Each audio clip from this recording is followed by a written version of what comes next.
بسم اللہ الرحمن الرحیم وما انفقتم من نفقة او نذرتم من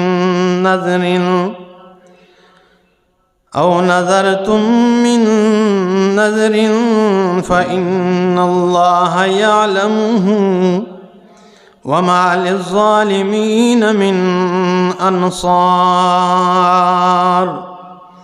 سبحان ربک رب العزة عما یصفون وسلام علی المرسلین والحمد للہ رب العالمین۔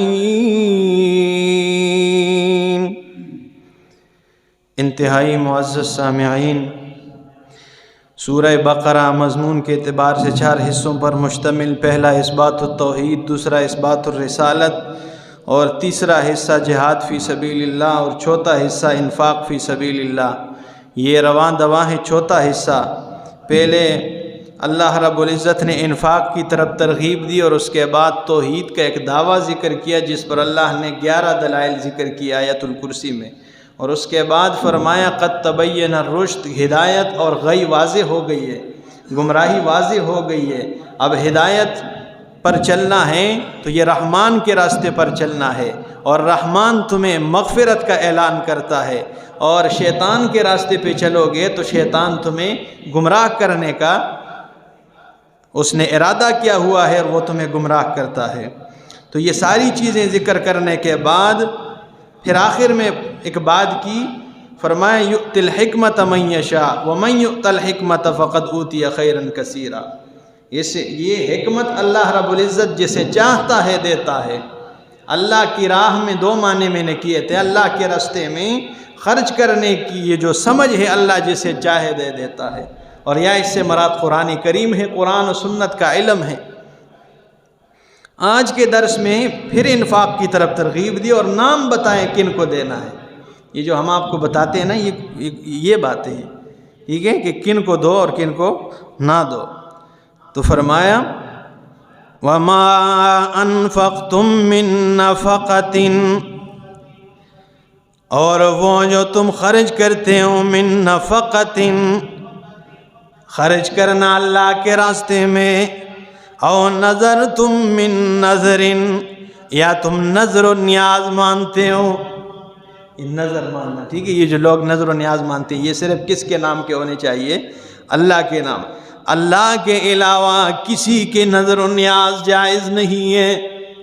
غالباً جمعے کے بیان میں نے یہ بات کی تھی، حدیث ذکر کی، ابی داؤد کی روایتیں، ایک صحابی رسول آتے ہیں اللہ کے رسول سے، کہتے ہیں اللہ کے رسول میں نے اللہ کے نام کی نظر مانی ہے کہ میرا اگر فلاں کام ہو جائے تو میں فلاں جگہ جا کے جانور ذبح کروں گا۔ اللہ کے رسول نے فرمایا او میرے صحابی، مجھے 3 باتوں کا جواب دے دینا۔ پہلی بات یہ ہے کہ جس جگہ پہ تو نے نظر مانی ہے، اور نظر بھی کسی اور کی نہیں اللہ کے نام کی مانی ہے، کیونکہ صحابی رسول سے غیر اللہ کے نام کی نظر و نیاز کا تصور ہی ہو نہیں سکتا ہے، تصور ہی نہیں ہو سکتی کہ بھئی وہ کسی اور کے نام کی بھی، وہ صحابی رسول ہے، اللہ کے نام کی نظر دینی ہے۔ لیکن مجھے بتائیں کہ جس جگہ میں تو نے نظر مانی ہے اس جگہ میں کوئی قبر تو نہیں ہے؟ صحابی رسول نے فرمایا اللہ قبر نہیں ہے، اللہ کے رسول کوئی قبر نہیں ہے۔ دوسرا سوال کیا ہے صحابی، او میرے یار ذرا بتائیں کہ وہاں پہ کوئی درگاہ تو نہیں ہے جہاں پر بت پڑے ہو، جہاں پر سجدے کیے جا رہے ہوں، جہاں پر غیر اللہ کی نظر و نیاز دیے جا رہے ہوں، جہاں پر چادریں چڑھائی جا رہی ہوں، وہاں کوئی ایسی کوئی درگاہ تو نہیں بنی؟ فرمایا اللہ، ابی داؤد شریف کی حدیث ہے، اگر کوئی دیکھنا چاہتا ہے تو میرے پاس بیٹھک میں آ جائے، دکھا دوں گا۔ فرمایا اللہ کے رسول وہاں پہ کوئی درگاہ نہیں ہے۔ اور تیسرا سوال کیا کہ وہاں مشرکین کا کوئی میلہ تو نہیں لگ رہا ہے؟ جس جگہ میں تو نے نظر مانی ہے وہاں مشرکین کا کوئی میلا گاہ تو نہیں ہے؟ فرمایا نا یا رسول اللہ میلا بھی نہیں ہے۔ فرمایا جا اب ذبح کریں۔ یہ سوالات کرنے کا مقصد یہ ہے کہ میں محمد الرسول اللہ یہ اعلان کرتا ہوں کہ جہاں پر یہ تین چیزیں موجود ہو، یا قبر ہو یا درگاہ ہو یا مشرکین کا میلہ لگ رہا ہو، اس جگہ میں اللہ کے نام کے ذبح کرنا بھی حرام ہے۔ مزہ آیا؟ مجھے بہت مزہ آیا۔ ٹھیک ہے، اس جگہ میں کیا اللہ کے نام کا ذبح کرنا بھی کیا ہے؟ حرام ہے۔ ہاں تو او نظر تم من نظرین، یا تم نظر مانتے ہو، فإن اللہ یعلمہ، پس بے شک اللہ اسے جانتا ہے، وما للظالمین من انصار، اور ظالموں کے لیے کوئی مددگار نہیں ہے۔ اور ظالم کون ہے؟ جو اللہ کے علاوہ دیتے ہیں، اللہ کے غیر کے نام کے نظر و نیاز دیتے ہیں۔ ان تبدوا الصدقات فنعما ہی، اگر تم صدقہ ظاہر کرو تب بھی یہ بہتر ہے، اچھی بات ہے۔ لیکن آگے فرمایا وَإِن تُخْفُوهَا، اگر تم انہیں مخفی رکھو،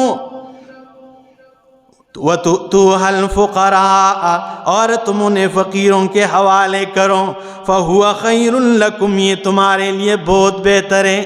علماء کرام مشائخ اعظام مانا کرتے ہیں کہ اس آیت کا معنی یہ ہے، اللہ فرماتے ہیں وَإِن تُبْدُوا الصَّدَقَاتِ فَنِعِمَّا هِيَ، جو فرضی عبادات ہے یعنی زکوٰۃ ہے، یہ چیزیں ظاہر کر کے دو تاکہ نہ دینے والے کو حیا آ جائے، یہ تو اللہ نے فرض کیا ہے، میں کیوں نہیں دیتا ہوں؟ ٹھیک ہے، اس نیت سے آپ ظاہر دے دیں۔ جس طرح آپ نماز آپ با جماعت پڑھتے ہیں، سب کے سامنے پڑھتے ہیں نا، ٹھیک ہے، لیکن نوافل آپ جتنے مخفی طریقے سے ادا کیے جائیں اتنے بہتر ہیں۔ نوافل گھر میں ادا کریں، ٹھیک ہے، جتنے مخفی طریقے سے ادا کریں اتنے زیادہ ہی اس کا ثواب اجر ملتا ہے۔ تو فرمائے اب زکوٰۃ وغیرہ یہ کھلے عام دے، وَإِن تُخْفُوهَا وَتُؤْتُوهَا الْفُقَرَاءَ، اور جو نفلی صدقہ ہے وہ چھپی دے۔ روایت میں اللہ کے رسول نے فرمایا کہ قیامت والے دن سبعۃ یظلھم اللہ فی ظلہ الا ظلہ، اللہ رب العالمین قیامت والے دن اپنے عرش کے سائے کے نیچے 7 بندوں کو جگہ عطا فرمائیں گے۔ ان 7 بندوں میں ایک وہ ہے جو ایک ہاتھ سے صدقہ دیں، بائیں ہاتھ کو پتہ نہ لگے کہ دائیں نے کیا صدقہ دیا ہے، ٹھیک ہے، اس طرح صدقہ دے خاموشی سے، ٹھیک ہے، مخفی طریقے سے، تو یہ تمہارے لیے بہتر ہے۔ وَيُكَفِّرُ عَنْكُم مِّن سَيِّئَاتِكُمْ، اور اس کے ذریعے اللہ تمہارے سیئات گناہوں کو مٹا دیتا ہے۔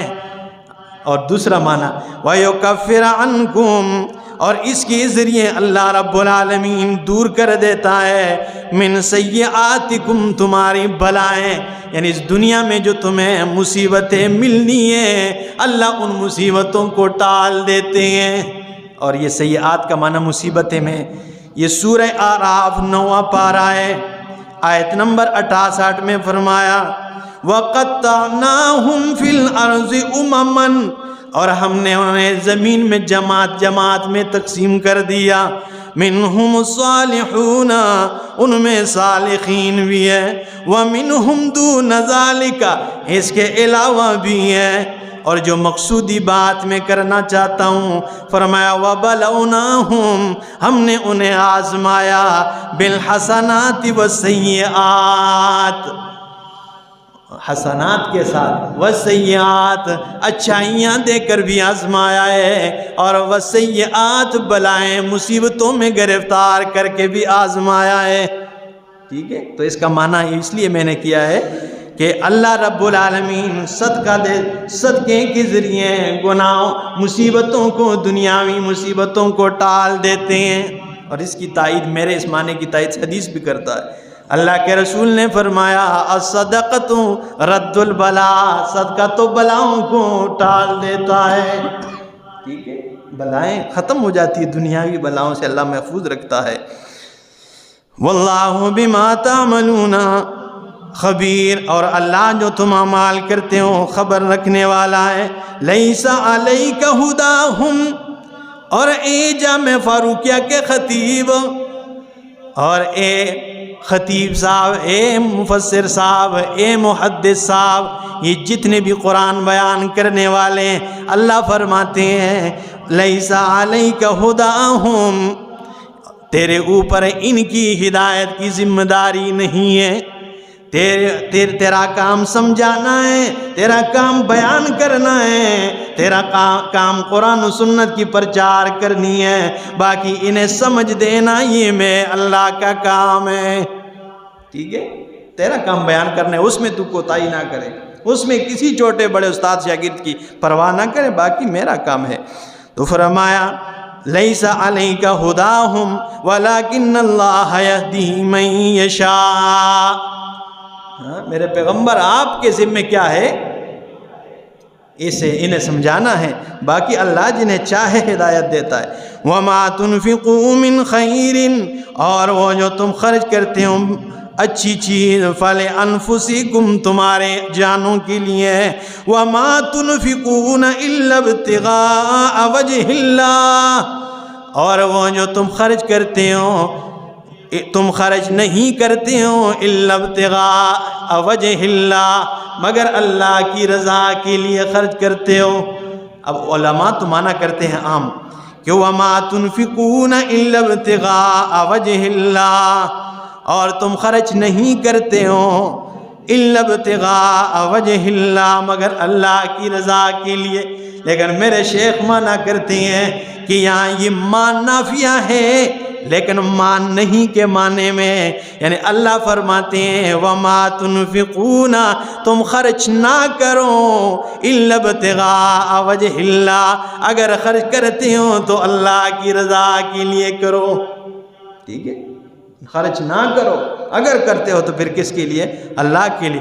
وما تنفقوا من خیر یوفى الیکم، اور وہ جو تم خرچ کرتے ہو من خیر، کوئی اچھی چیز خرچ کرتے ہو، بھلے مال خرچ کرتے ہو، کوئی نیکی کرتے ہو، بلائی کرتے ہو، یوفى الیکم، تو پورا بدلہ تمہیں دیا جائے گا، وانتم لا تظلمون، اور تم سے کوئی ظلم زیادتی نہیں کی جائے گی، تم سے کوئی کمی بیشی نہیں کی جائے، پورا بدلہ پاؤ گے۔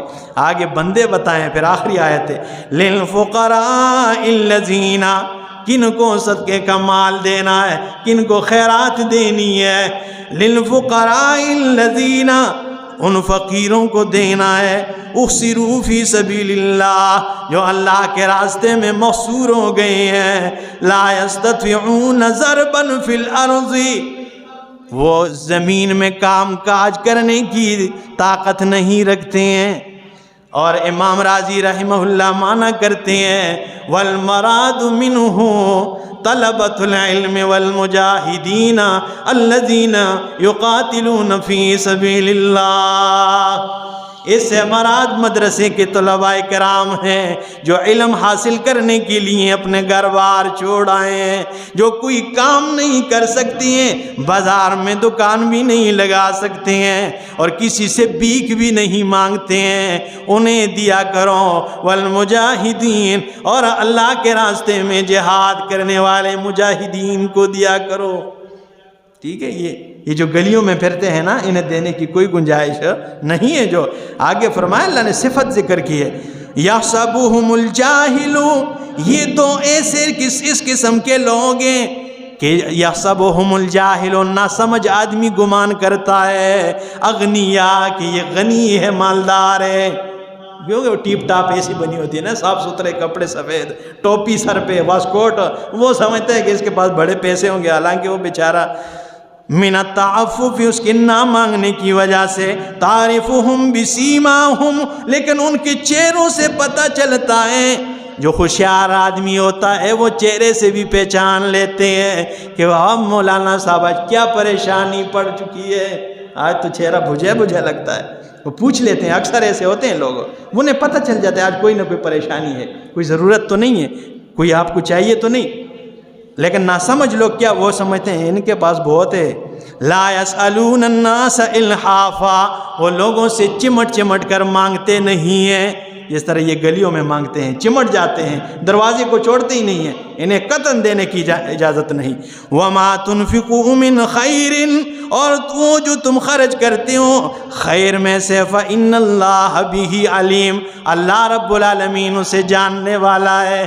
تو خرچ کرنا بھی ہے تو ان لوگوں پہ کرو جس کو قرآن میں اللہ نے ذکر کیا ہے، احادیث میں ذکر ہوا ہے کہ وہ دین کے طالب ہیں، دین کے دائی ہے، لیکن بشرطے کہ مدرسے کے محتممین اور منتظمین کے عقیدے کو چیک کریں۔ اگر ان کے عقیدے میں بدعت ملی ہوئی ہے، شرک ملا ہوا ہے، تو پھر ان بچوں سے وہ بدعتی اور مشرک بنائیں گے، پھر ان میں آپ کا بھی حصہ ہوگا، بھلے ہی وہ 1 روپے کا کیوں نہ ہو۔ سب سے پہلے یہ پتہ کر کے اگر وہ صحیح موحدین ہیں، توحید و سنت کا کام کرتے ہیں، تو پھر انہیں دے دیں۔ اللہ عمل کی توفیق۔